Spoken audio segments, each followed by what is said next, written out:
First, while it may seem like we've been in a final push for months now, Labor Day traditionally marks the home stretch of the campaign season. The stakes are high, and so is the intensity. You see it on TV, the internet, billboards, even some clothes. There was a time when campaigns relied on a simpler form of messaging, the classic campaign button.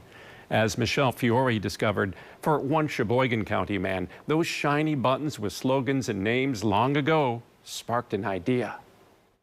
I hope this hobby doesn't die out. Carl Taples got quite a collection in his Howards Grove home. I wish I would have counted them. Yeah, just too many. It was like eating popcorn. Taples excited to show off his lifetime hobby. Multiple frames take up his entire dining room table for our interview. It's only a small part of the thousands of items this political enthusiast has acquired over the years. Buttons dating back to the Republican National Convention in San Francisco in 1956. This is Taple as a doorkeeper that year at age 17.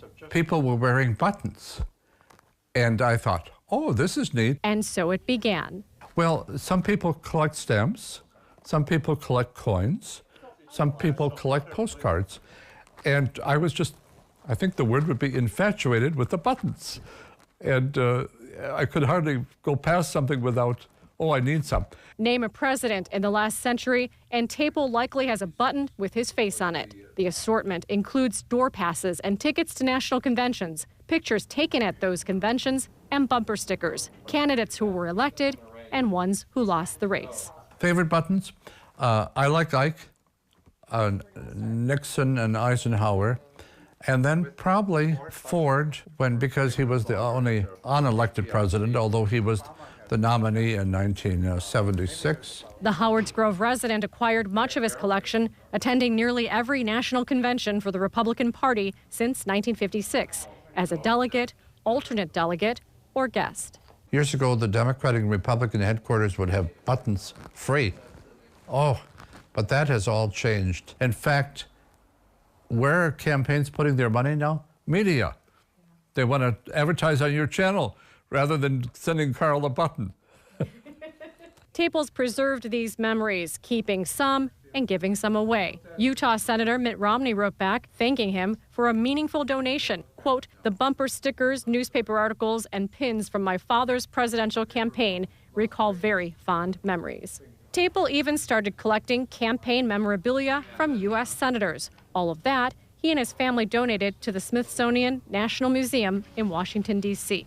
Closer to home, the Taples gave many election collectibles to places they believe would treasure them. You can see part of Carl's collection for yourself. He and his wife Marilyn donated part of it to the Meade Public Library here in Sheboygan, and they keep adding to it.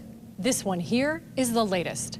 Over the years, Taples met 11 U.S. presidents, often at political rallies. Milwaukee has Summerfest.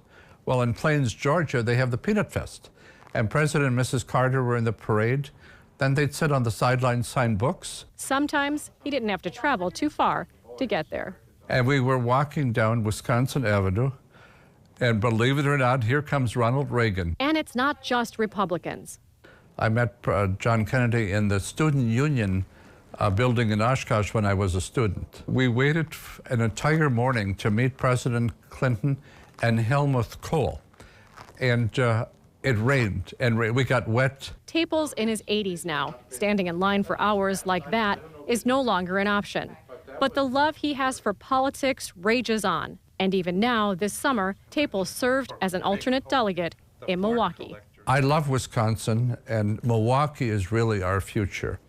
I'm happy that it was such a happy event. Milwaukee was Taples' 13th RNC. And like his ambition to meet presidents from both parties, his collection is not just Republicans. This is bipartisan. I believe I'm an American first and then a party member. The collection has Democrats and Republicans. And how did I get them all? Either through stopping at headquarters, going to APIC national conventions, and especially buying some of the older ones, which now have become more valuable. APIC stands for American Political Item Collectors. The group's been a great asset. It's where he found one of his prized possessions, this button from the 1896 presidential election. With the membership, we get a monthly bandwagon of what buttons are for sale, trade, where the political shows will be. A chance for political junkies to buy, sell, and trade. And it's like going to the state fair.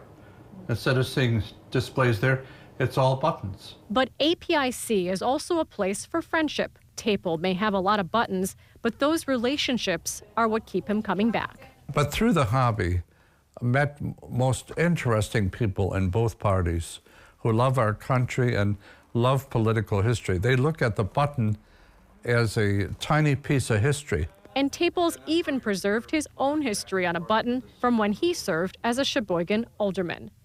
A button crush started in his teens that's grown into love for his country, politics, and fellow American history fans.